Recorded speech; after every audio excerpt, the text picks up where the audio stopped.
चलिए देखते हैं मध्य प्रदेश की 25 फटाफट बड़ी खबरों को। इससे पहले आप न्यूज को कहां से देख रहे हैं, हमें कमेंट पे बताना बिल्कुल ना भूलें। मध्य प्रदेश के 15 विश्वविद्यालय व 1888 कॉलेज में बीएससी एग्रीकल्चर कोर्स होगा शुरू। प्रदेश के सभी सरकारी 15 विश्वविद्यालयों और 1888 कॉलेज में बीएससी कृषि पाठ्यक्रम प्रारंभ किया जाएगा। इससे युवाओं को कृषि क्षेत्र में रोजगार के अवसर तो मिलेंगे, उन्नत खेती के लिए किसानों को मार्गदर्शन भी मिलेगा। 1 जुलाई से प्रदेश के सभी 55 जिलों में पीएम कॉलेज ऑफ एक्सीलेंस प्रारंभ किए जाएंगे। विद्यार्थियों को अब सप्ताह में 1 दिन मिलेगी स्कूल बैग से मुक्ति। राष्ट्रीय शिक्षा नीति के तहत स्कूल बैग पॉलिसी 2020 इस नए शिक्षा सत्र से लागू कर दी गई। पॉलिसी के अनुसार स्कूल द्वारा सप्ताह में 1 दिन विद्यार्थियों को बिना बैग ही स्कूल बुलवाना है। हालांकि अब तक कुछ स्कूल्स ने इस पॉलिसी को आत्मसात किया, जबकि अधिकांश स्कूल पॉलिसी को नहीं मान रही। सोना उगलने को तैयार है मध्य प्रदेश की धरती। मध्य प्रदेश की धरती से हीरा निकाला जाता है, लेकिन अब यहाँ की धरती सोना उगलने को तैयार है। सिंगरौली में गुरहर पर्वत पर अब सोने की खोज की जाएगी। इसके लिए हरियाणा के गुरुग्राम की Messrs Kundan gold mines private limited को सोने की खोज का काम दिया गया है। सनातनी गौरव की गाथा सुना रही देवताओं की 31 पाषाण मूर्तियां। मध्य प्रदेश हाईकोर्ट की इंदौर खंडपीठ के आदेश पर राजा भोज की ऐतिहासिक नगरी धार में चल रहा भोजशाला का सर्वे कार्य अब भले ही अंतिम दौर में है, लेकिन भारतीय पुरातत्व सर्वेक्षण की टीम को खुदाई के दौरान जो साक्ष्य अब तक मिले, ये पूरी कहानी बयां कर रहे हैं। अब 1 जुलाई से होंगे पेपर। देवी अहिल्या यूनिवर्सिटी ने जारी किया परीक्षा का नया शेड्यूल। राजस्थान न्यायपालिका 2024 की परीक्षा 23 जून रविवार को होनी है, जिसमें स्नातक विधि पाठ्यक्रम कर चुके अभ्यर्थी सम्मिलित होंगे। इस संबंध में विद्यार्थियों ने देवी अहिल्या विश्वविद्यालय को आवेदन तक एलएलएम की परीक्षा आगे बढ़ाने की गुहार लगाई। अब एलएलएम की 1 जुलाई से परीक्षा होगी, जो 8 जुलाई तक चलेगी। 4 विषय की परीक्षा रखी गई है। इंदौर एयरपोर्ट को 1 सप्ताह में दूसरी बार मिली बम से उड़ाने की धमकी। इंदौर के देवी अहिल्याबाई होलकर अंतर्राष्ट्रीय एयरपोर्ट को बम से उड़ाने की धमकी ईमेल के माध्यम से मिलने के बाद एयरपोर्ट प्रबंधन ने मामले की जानकारी पुलिस को दी।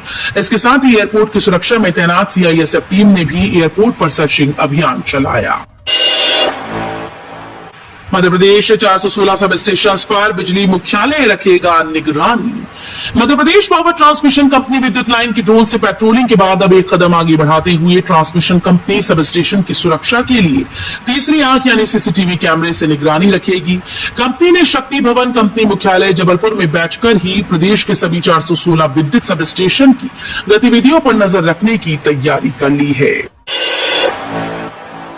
नई तकनीकी से खुद को समृद्ध करेगा जबलपुर का वीएफजी।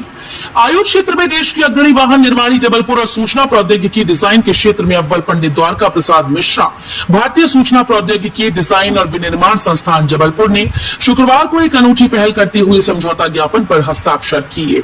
इसके माध्यम से वीएफजे की विशेषज्ञ टीम IITDM के छात्रों को अपनी कार्यशैली के साथ टेक्नोलॉजी से अवगत कराएगी और इस तरह प्रौद्योगिकी संस्थान विभिन्न तरह के शोध टेक्नोलॉजी वीएफजे के साथ साझा करेगी।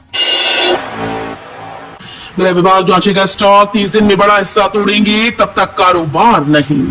प्रदेश के हरदा हादसे के बाद जांच के घेरे में आए आतिशबाजी कारोबार को लेकर जिला प्रशासन ने कारोबारियों की अपील सुनने के बाद आगामी प्रक्रिया को लेकर आदेश जारी कर दिए। कलेक्टर रुचिका चौहान ने थोक लाइसेंस आतिशबाजी कारोबारियों के प्रकरण में सभी मापदंडों के पालन को लेकर आदेशित किया है। गिरवाई की 14 थोक आतिशबाजी की दुकानों व गोदामों को सील किया गया था।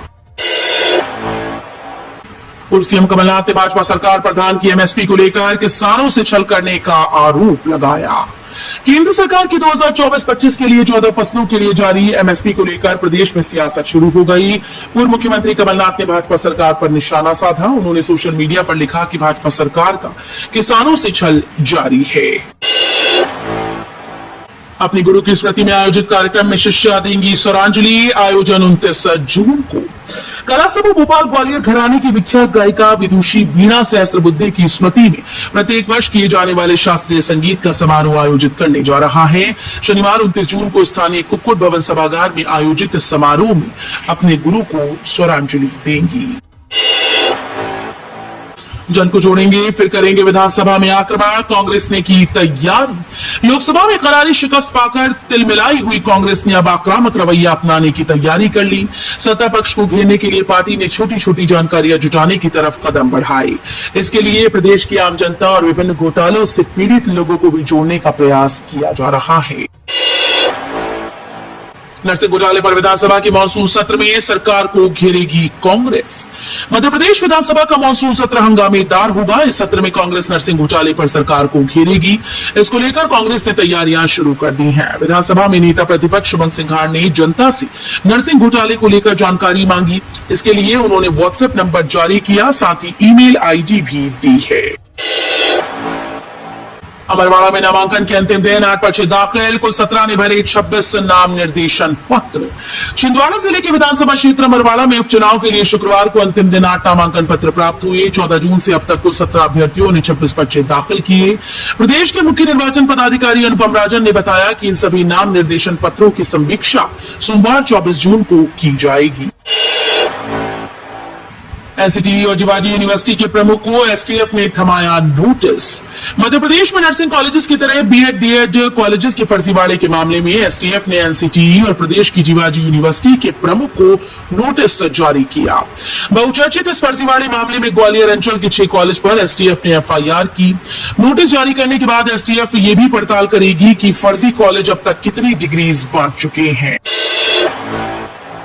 6 दिन देरी से मध्य प्रदेश में मानसून ने दी दस्तक। मध्य प्रदेश में भीषण गर्मी के बीच मानसून ने 6 जिलों में दस्तक दे दी है। साथ ही प्रदेश के ज्यादातर जिलों में प्री मानसून की बारिश का दौर चल रहा है।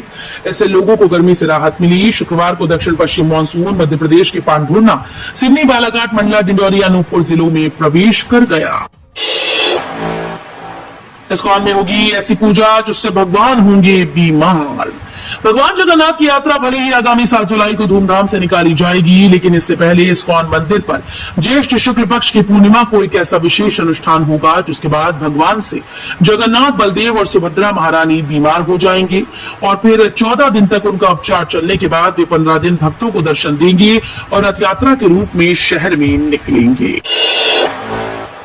जयराम रमेश ने मोदी सरकार पर लगा दिया ये गंभीर आरोप। कांग्रेस महासचिव जयराम रमेश ने माइग्रेशन के मुद्दे को लेकर केंद्र सरकार पर निशाना साधा। उन्होंने एक रिपोर्ट जारी करते हुए कहा कि global investment migration advisory form ने खुलासा किया कि पिछले 3 सालों में 17,000 से अधिक करोड़पतियों ने भारत छोड़ दिया। ऐसा इसलिए हो रहा है क्योंकि टैक्स पॉलिसी और मनमाने टैक्स के कारण भारत के कॉर्पोरेट पिछले 10 सालों से डर और धमकी का सामना कर रही हैं।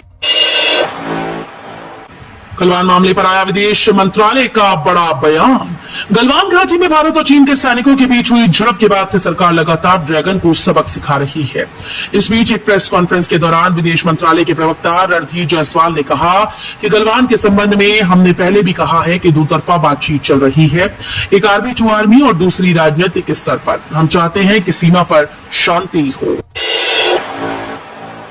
1 करोड़ सरकारी कर्मचारियों के लिए खुशखबरी, मिला 8वें वेतन आयोग का प्रपोजल।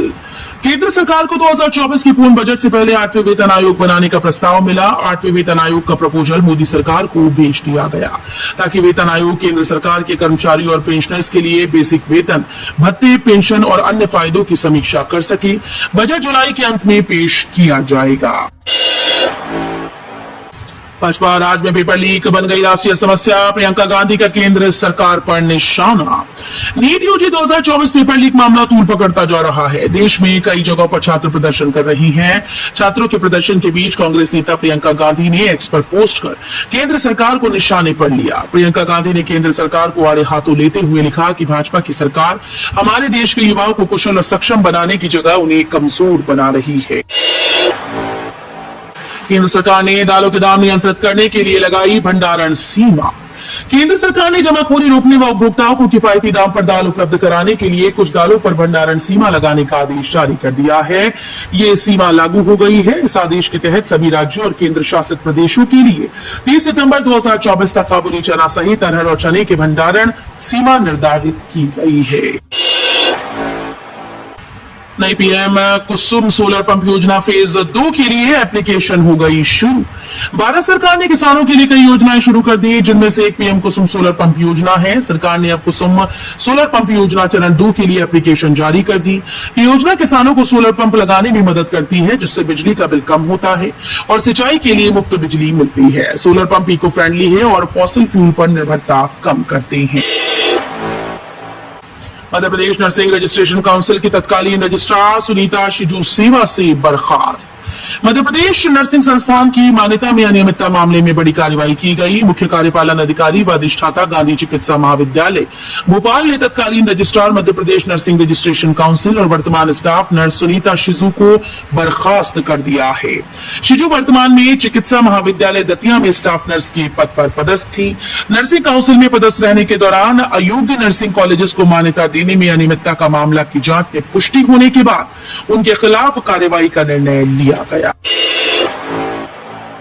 मध्य प्रदेश के खंडवा में महसूस हुए भूकंप के झटके, दहशत में घरों से बाहर निकले लोग। कल लोगों ने शहर में भूकंप के जोरदार झटके महसूस किए। धरती अचानक थरथराने और कांपने लगी। घरों में कंपन हुआ, इससे घरों में लगे पंखे और अन्य सामान हिलने लगे। खंडवा शहर में 9:04 पर भूकंप के झटके लगे। रिक्टर स्केल पर इसकी तीव्रता 3.6 आंकी गई। तो ये थी आज की 25 फटाफट बड़ी खबरें। अगर आपको न्यूज पसंद आई हो तो वीडियो को लाइक और शेयर जरूर करें।